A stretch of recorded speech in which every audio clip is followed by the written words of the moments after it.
धुले के विद्यानगर दत्त मंदिर चौक पर शिवशंभो प्रतिष्ठान ने पहली बार गणेश स्थापना के साथ शिवकालीन शस्त्रों की दुर्लभ प्रदर्शनी लगाई है।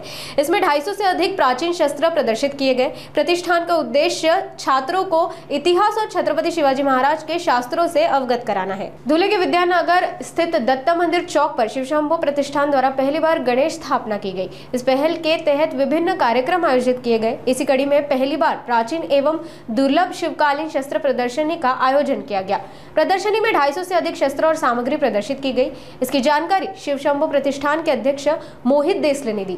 आज के स्कूली पाठ्यक्रम में जहां छात्रों को इतिहास की पूरी जानकारी नहीं मिलती, वहीं इस प्रदर्शनी के माध्यम से छात्रों को शास्त्रों के बारे में जानकारी दी जाएगी। शिवशंभो प्रतिष्ठान ने छत्रपति शिवाजी महाराज के इतिहास को जानने और उस समय इस्तेमाल किए जाने वाले शस्त्रों को देखने के उद्देश्य से इस प्रदर्शनी का आयोजन किया है। सर्वप्रथम जय श्रीराम।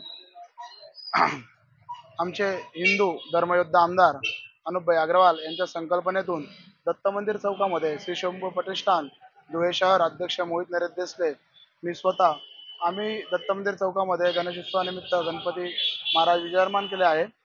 या निमित्ताने आम्ही इतिहासकालीन शस्त्र प्रदर्शन हे ठेवले आहे। शस्त्राची संख्या ही 250+ आहे। सायंकाळी आम्ही पावनखिंडी ठेवला आहे, जेणेकरून इतिहासाची उजळणी ही व्हावी, शस्त्रांची उजळणी व्हावी। लहान मुलांपासून तर वृद्धांपर्यंत, शालेय विद्यार्थ्यांपर्यंत घरोघरामध्ये इतिहास पोहोचवण्यासाठी आमचा संकल्पना आहे।